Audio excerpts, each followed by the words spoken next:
Road trip. "I'm never going to speak to you again," Michelle yelled as she sped away. Todd and Madison were brought to tears as they stood in the doorway watching their daughter leave.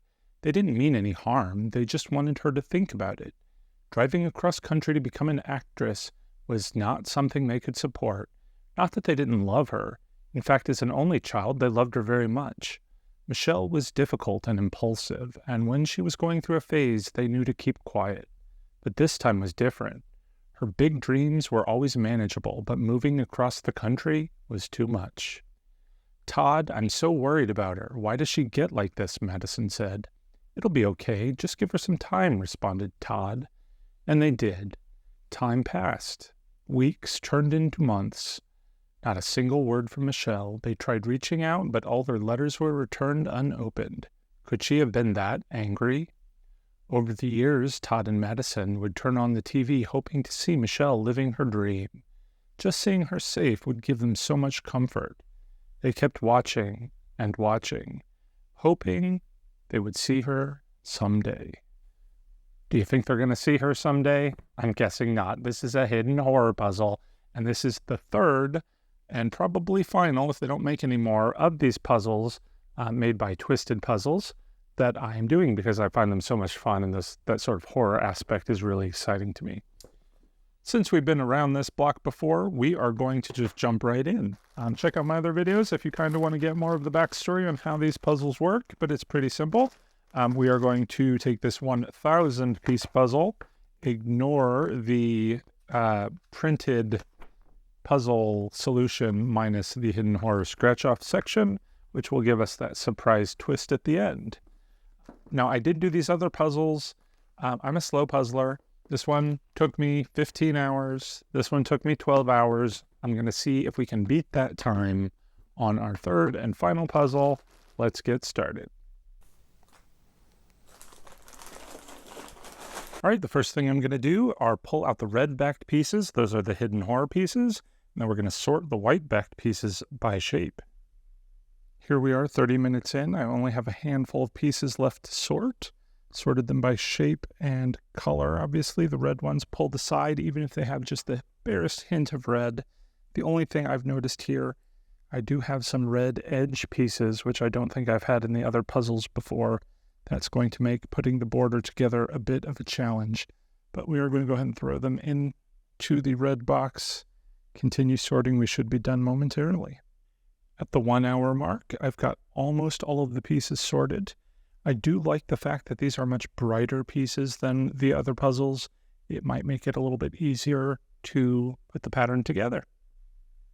I will say I'm not exactly sure how necessary it really is to sort the pieces by shape. I hate it when puzzles have so many pieces of the same color that you just have to mindlessly test fit each one to see where it fits. I thought we would be pretty lucky. This first half of the border went by very quickly, got that done in just a couple of minutes. But now I've been spending an ungodly amount of time just sorting through this blackish purple color, test fitting them one by one to slowly make a chain of pieces.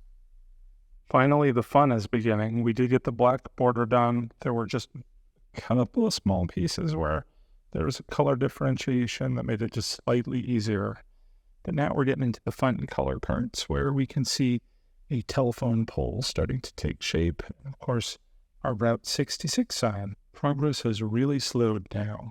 We do have a bit more of the telephone pole taking shape and some birds on the wires. But the rest of these pieces, although nice and bright, don't have a lot of differentiation with the pattern. So I'm pulling out the blue sky pieces that have a little bit of white to them. I'm going to call it a night now after 3 hours, having just accomplished the corner. My sky plan having fallen through with most of these pieces not really linking together. Though I did find one or two, but I can't stare at this anymore. It's time for bed. Now I'm trying to focus mostly on the blues, because I know I can fit most of them here in the sky section, but there's a lot of trial and error and a lot of pieces still to go.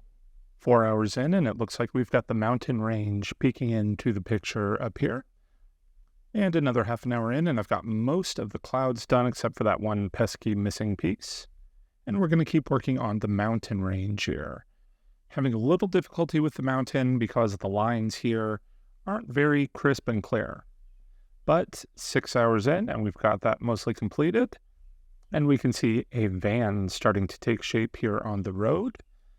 But I am not optimistic with these pieces. The van is coming into view a little bit more. We can see next to the tail light, ha ha ha written. We've got some exhaust coming off that tailpipe and a bit of the road coming together. The stripes proved pretty easy, but the rest of it didn't. We're jumping ahead a few hours at this point, and my nemesis, the road, has finally been completed. Whoever designed this puzzle really needs to be fired. I almost gave up several times while doing this bottom corner. It is a couple hundred pieces of mostly black, little shades. I mean, it's obviously a road in shadow, so there's a little bit of like a pothole that you can kind of make out in there, but it was tedious beyond words. It was trial and error, trial and error, trial and error for a whole couple hundred section piece of just black. And when I had all of my pieces spread out in my trays, I could see there was absolutely nothing that was going to be there. It was just the black road, which had I looked at the box, which you know I don't do, I would have seen anyway. But who thinks that's a good idea? It was so boring and tedious. I was almost tempted to just move on to the horror section and leave it, knowing that there's nothing in there. I don't know why they would design the puzzle that way. I need something interesting to look at as I'm putting it together. It seemed so incredibly pointless. And I know I'm venting, but it just took hours, and I hated almost all of that. But anyway, we've made it to the hidden horror section, which is about 270-ish pieces. So we have over a quarter of the puzzle still to put together, but it's finally the horror section. Now, hopefully, it actually has something interesting to look at. In our other puzzles, we kind of saw some clues in the existing puzzle as to what might be the horror section, but I'm not really seeing a whole lot of clues in this section that I can figure out. On the tail light here, someone has scratched ha, ha, ha, ha, over and over and over. So that might be an indication. Maybe it's some sort of joker or clown or something. A clown might be a fitting horror example. We've got birds. Maybe we'll see like some vultures or something. But other than that, there's not really a whole lot of indication as to what the horror might be. So I guess the only thing to do now is pull out the pieces and let's get puzzling. Half an hour in, and I've got all the pieces sorted. I did have to sort them twice, thanks to accidentally bumping that one and knocking all the pieces together. But I managed to find all the border pieces, get those in place. We've got a bumper sticker looking thing that says Dream Big. And I think we've already got our hidden horror here, which is our friend, what was her name, Michelle, in the back of this van. Now, I am very worried that that's it in terms of the hidden horror. I'm hoping there's something else in this giant section and it's not just landscape, but let's see. Well, I timed it right because I just finished filling in all of these sort of pink pieces. We definitely have the end of the van here. We have some steam coming up out of the, what I assume is maybe a geyser there in the mountains. But that's it. Now it looks like it's going to be a little bit harder. I think something is happening over here on this corner I just noticed.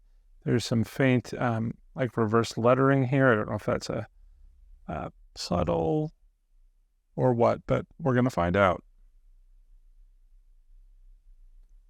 Another 30 minutes in, and it's starting to get interesting. I think what has happened here is we have a broken down car, and that is clearly how she's been abducted.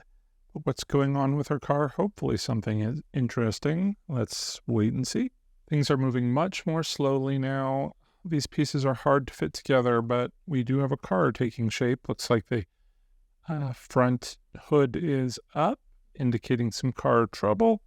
And I think that's what caused our kidnapping here. But what's going on in this area? I don't know yet.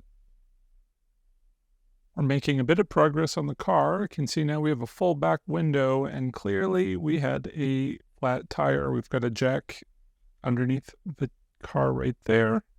Let's wait and see what else is going on.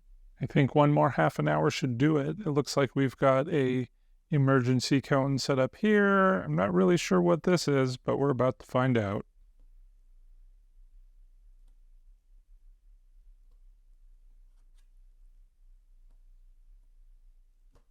Three hours later, and we have the hidden horror section finished.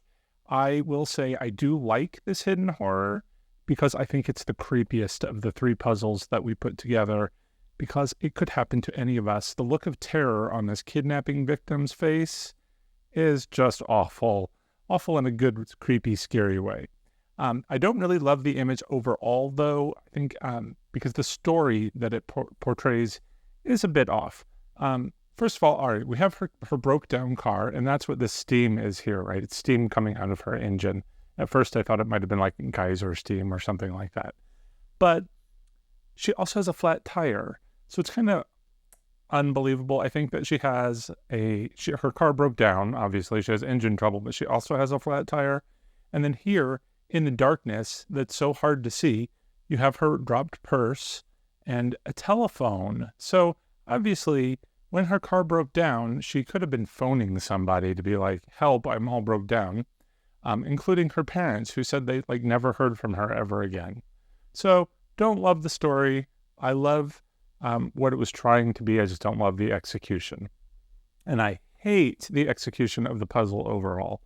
This whole section is so dark. It is hard to put together because it's hard to differentiate the colors. And the colors that you do see, like in the mountains, it's not crisp, sharp images. It's almost as if it's like impressionistic, and it makes it really hard to decipher the puzzle pieces. That's why overall, this thing took me about 14.5-ish hours, I think, over 8 days. And that took me way longer. I thought I was going to get this done in like 2 or 3 days, but it was just so tedious and time-consuming putting all the trial and error pieces together. I love the concepts of these puzzles. I just don't love the way they're executed. I don't think they did a good job of thinking it through as a puzzle, as opposed to the story that they're trying to tell with the hidden horror. So that does bring us back to the other couple of puzzles. So there were 3 of them. If they make more, I will probably get more and try them, because I did enjoy them. I enjoyed this one the least. So if you are going to pick some, and I'll put the links to these in the description below, I would probably opt for the, what's this one called? Unwelcome Guests first. I liked this one the best because the hidden horror section was it filled the whole hidden horror section. All the time that you spent putting this puzzle together was seeing interesting new things, and I really thought it was kind of fun. That's what hooked me on these puzzles. Second, then, I would do the stood up. Didn't like this one as much because the hidden horror section was like this much of the puzzle.